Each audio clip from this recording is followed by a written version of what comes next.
Hello everyone and welcome back to my channel. Today we're doing a fun sit down video. It's that time of year when you're going to be seeing this all over everyone's YouTubes, and that is the mid-year book tag. So I just have a whole bunch of questions here in front of me which are kind of just about, my reading so far and then my reading to come for the rest of the year. And I have all of the books next to me and we're just going to go through all the questions, and yeah, I'm quite excited. So, I'm sorry if the camera shakes. I'm going to try really hard to make it not shake. Okay. So, the first question is the best book that I have read so far in 2024. And I have a few options for this. It was definitely hard to pick just one. So my first thought when it came to this question was obviously Reckless by Elsie Silver. I'll put a picture of it here. It has been, I only read it I think last week, but I think it's been the most memorable book that I've read this year and one of the best reading experiences. I cannot fault a single thing with that book. It was just perfect. So I had to pick that one for the first spot, but there was some other very memorable options. So the next one I thought of was Happy Place by Emily Henry. You guys know I have been on my Emily Henry journey this year and I have read 2 out of 5, but 2 out of 4 that I own. Yeah, I had such fond memories of reading this, even if I did cry during the 48-hour readathon. It was just a really, really good book and I had a very good time. I had to obviously pick a fantasy option as well because at my core I am a fantasy reader, even if I'm in a huge romance mood at the moment for the summer, but I had to pick a fantasy. And so I picked the Shepherd King duology.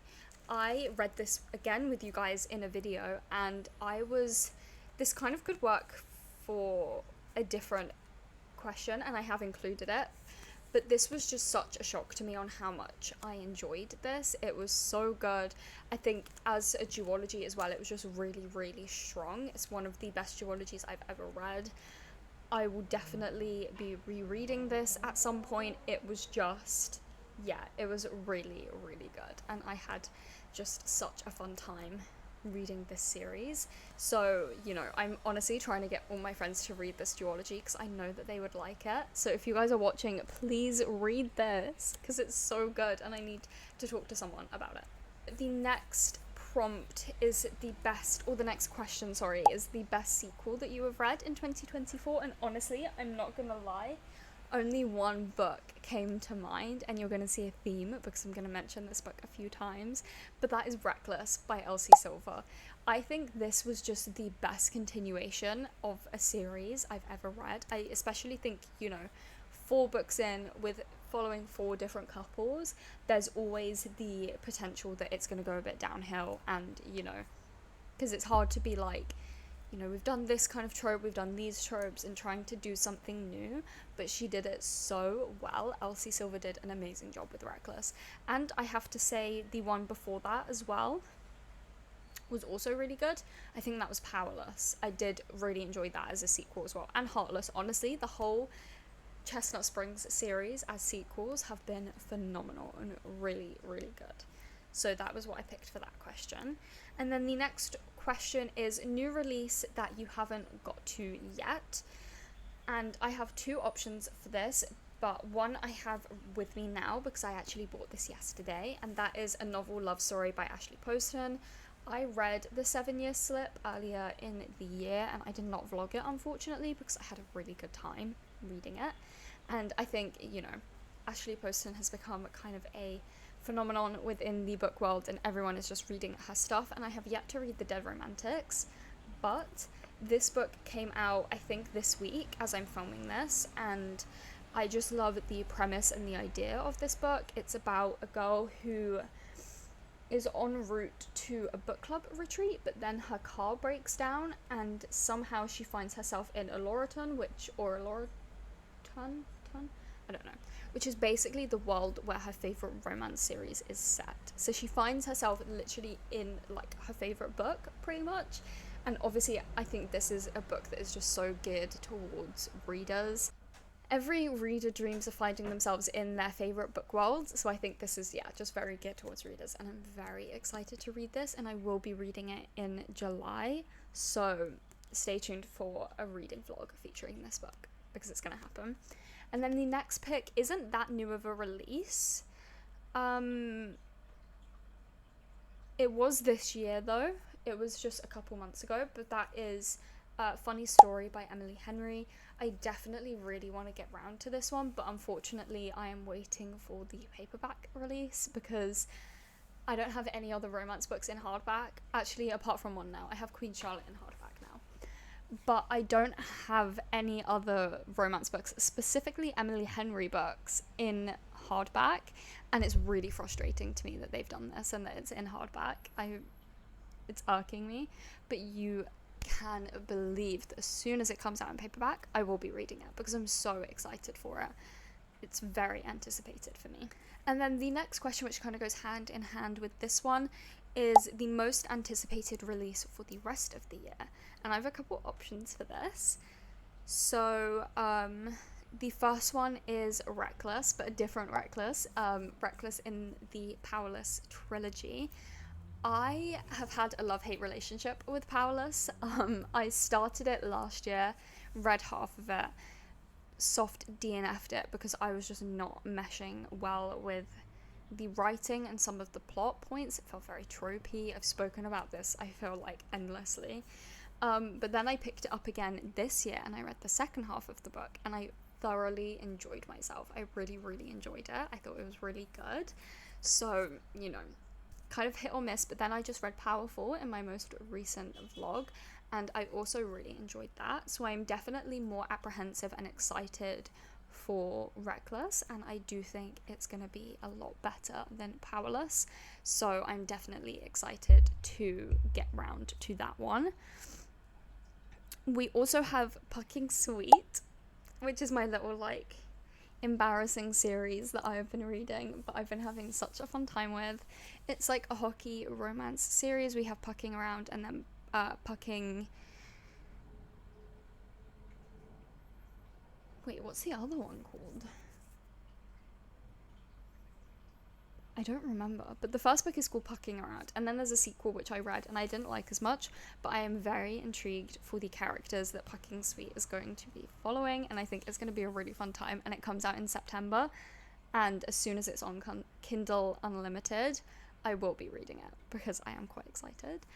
And then when I was looking for books for this question, I had a little scroll on Waterstone's new release page, and there was one called A Dark and Drowning Tide. I'll put it up here, but I'm kind of judging a book by its cover for this one, but it looks really interesting and really good, and yeah, that's my little rogue pick that I don't even really know the synopsis, but I feel like it could be a cool book, and I am looking forward to that one coming out. Okay, now we can go back to some questions where I actually have the books physically in front of me. So the next question was my biggest surprise. And I have, again, a few options for this one, and you may already be able to guess what one of them is. But the first one that I want to talk about is the Gilded and Cursed duology by Marissa Meyer.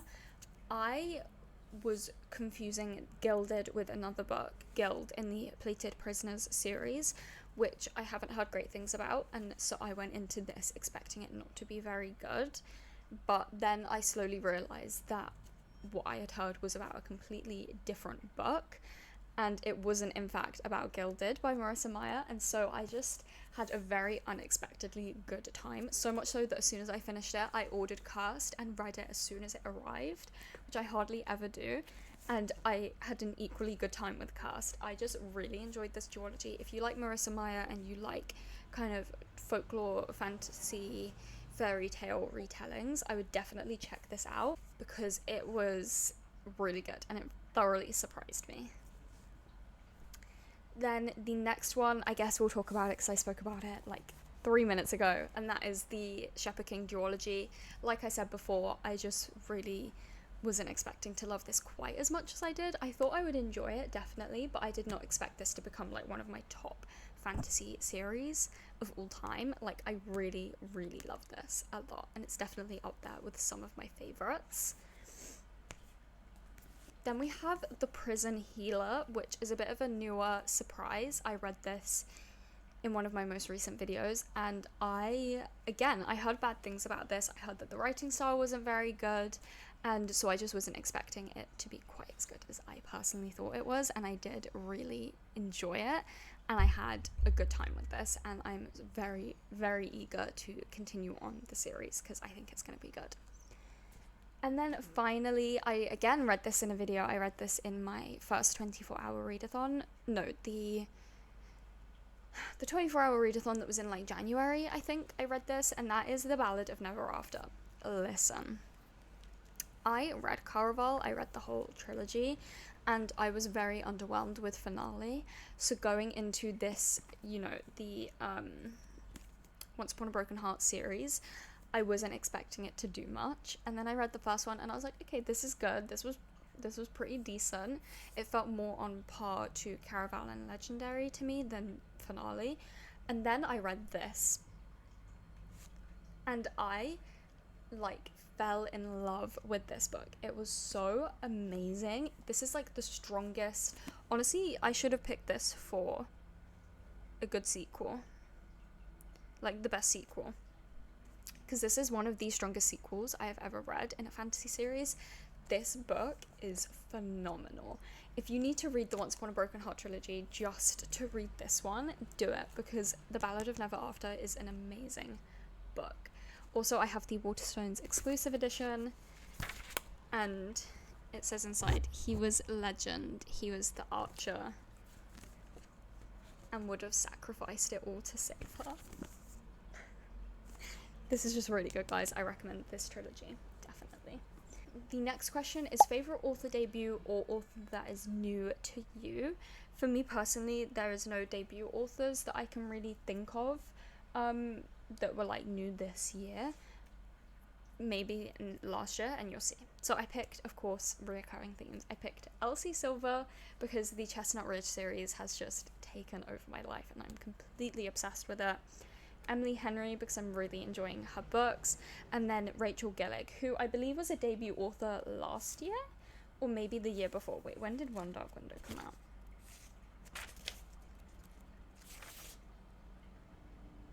Okay, 2 years ago. So not really a debut author, but again, Rachel Gillig. Loving everything from all three of these authors so far. I can't wait to see more from all of them. Then the next is newest fictional crush, which I, of course, have picked Theo Silva from Reckless. He just, like, the character growth that we saw throughout the whole series, but mainly within his personal book, and his reaction to everything that was going on in the book, and his attitude and feelings towards certain characters were just so amazing, and I just loved to see it, and I definitely think he's like the most memorable thus far from my reading experience, definitely. Then we have Book That Made You Cry.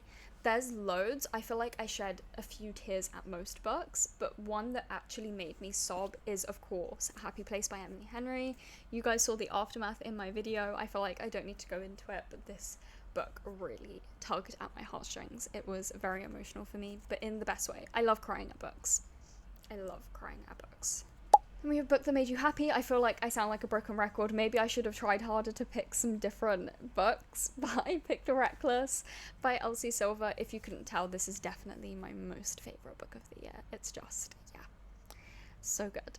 Now we have the most beautiful books that you have bought or been gifted this year. And one is kind of, I got it for Christmas, but I'm going to include it because it's stunning. So let's just go through them. So I have Carmilla, which is obviously the vampire classic. I was gifted this by my friend. He was getting rid of it, so I took it. And I think it's just so pretty. I believe there's stuff... Oh, there's not. Oh. But, like, even the spine is just gorgeous. And I do really love this edition of Carmilla. I think it's beautiful. And then by the same friend, he was also getting rid of his hardback, like, I believe exclusive edition of Circe by Madeline Miller. First of all, just the dust jacket is stunning. So gorgeous. But when you take off the dust jacket, it looks like this. And it's just so beautiful, and definitely now one of the most stunning books that I own. I love it. Then, of course, I had to mention Holly Black. I own both exclusive editions of the Prisoner's Throne duology thing. No, the Stolen Heir duology. But I have picked the Prisoner's Throne because obviously this one came out this year, and I do just think it's stunning. I love it. I don't think there's anything on the underneath, but I do just love how these black editions of Holly Black's books look. They are stunning. And then for the book that I got for Christmas, kind of maybe not allowed, but I got it for Christmas, so it kind of counts. And that is A Curse for True Love. I just love the way this hardback of this book looks. I think it's stunning. And this was gifted to me by Leon's mum, so thank you for that, because I just love this book. Like, look at the back. May the best villain win with all of this art. Is just so stunning. Then we have, what books do you want to get to before the end of the year? And I have a few. We have a few. So, the first thing I thought of is definitely the Heroes of Olympus series by Rick Riordan. I really want to try and get through basically my whole Rick Riordan collection this year. I really want to finish it off, so I really need to get back into this series soon. I definitely miss the characters and stuff, and I really just, need to get through it, because this whole shelf is Rick Riordan. So, and I've only read 6 books on that shelf, and there's probably over 20. So we definitely need to get around to it, and I want to make my way through Rick Riordan's work this year. Then, of course, as I feel like I've said a few times on this channel now, but I really want to get through the Cosmere, but for that to happen, I first need to reread The Final Empire and finish the Mistborn trilogy, and I don't know why it's taking me so long. I think it's because I picked it up right on the cusp of my romance era starting for the summer, so I just haven't managed to get through this yet, but I definitely want to, and I really need to get through these Brandon Sanderson books so that I can make my way through the whole Cosmere, because I really want to at least make a decent chunk of my way through the Cosmere this year.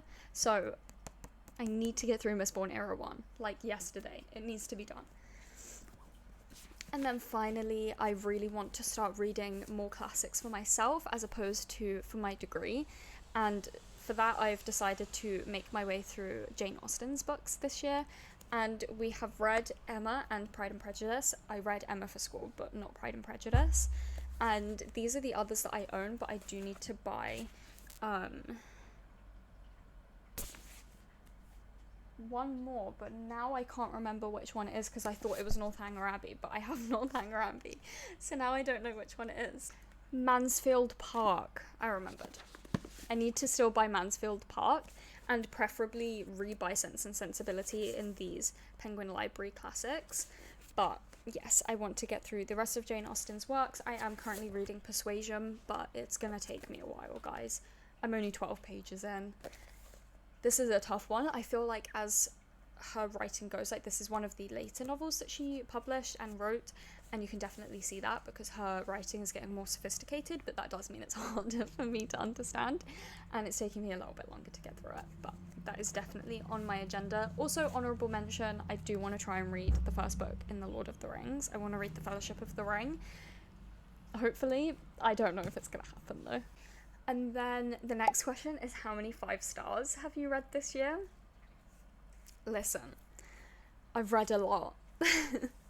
I've got a lot of 5 stars, and I don't know if that just means I know my reading taste really well, or if I'm a really easy rater. I don't know, because I have read 17 5 stars this year, and I have read 72 books in total, so I believe that's around 23 to 25%. I'm not 100% sure. But it's quite a big percentage of books that I have read this year, and listen, I don't know what it says about me. You guys can decide for yourself, but I have had a lot of 5-star reads, which is really crazy to be honest. But most of the books I feel like I've showed you have been like 4 to 5 stars. So I don't know, maybe I just know my reading taste really well, guys. That's what I like to think. Then the penultimate question is, what books do you want to reread? And honestly, I've kind of finally moved out of my rereading phase. I used to probably reread more books than new books, but now I'm very much reading new and fresh content all the time, which I love, and I don't want to revert to my old ways of rereading more than I'm reading new books in a month. However, there is one book that I keep looking at and I keep thinking about, and once upon a time this was my favourite book in the whole entire universe, and I haven't read it in a few years, and I think it deserves its moment to shine again, and for me to kind of think about whether or not this is potentially one of my favourite books of all time, or if maybe it was in that moment but not so much anymore. And that is The Song of Achilles by Madeline Miller. This book changed my whole existence when I read it for the first time a few years ago. I read it, I believe, in 2021 or 2020, I'm not sure. Yes, I read it years and years and years ago, and I have reread it before. I think I've read this book 3 times, but I probably haven't read it in about 2 years, I would like to say. So it's been a while. And like I said, this changed my existence. This was my favourite book of all time at one point.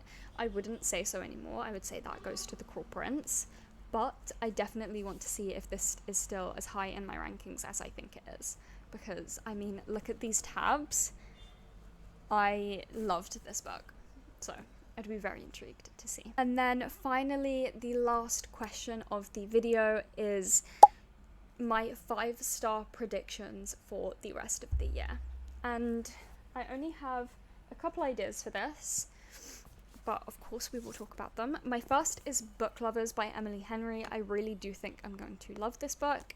I didn't pick People We Meet on Vacation because I think that will be a 4-star, but I do think that Book Lovers could be a 5-star, and I'm definitely eager to get around to this, and obviously just finishing all of Emily Henry's backlog in time for Happy Place. Nope, Funny Story, the paperback to come out.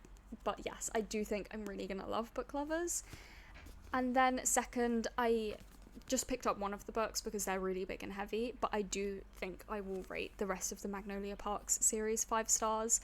I think it would be hard for me not to, just based on what I've heard and how much I enjoyed the first book. I do think I'm just gonna love them.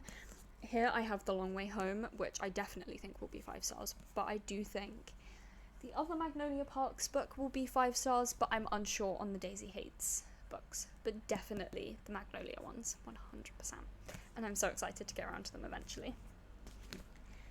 But that is it. That is the mid-year book tag. That was a lot of books to talk about in, for me, a short period of time. I feel like I was really rushing there, and it's still 25 minutes long. But I now have to go and put away all of these books. But I had so much fun filming this video, and I want you guys to let me know in the comments, you know, the answers to any of these questions, but preferably your favourite book of the year, and then a book that you think you're going to love for the rest of the year. I would love to know. I love getting new recommendations, and yeah, that would just be really cool. So, thank you guys so much for watching. I hope you enjoyed, and please like, comment, and subscribe, and all of those things, and I will see you guys in my next video. Goodbye!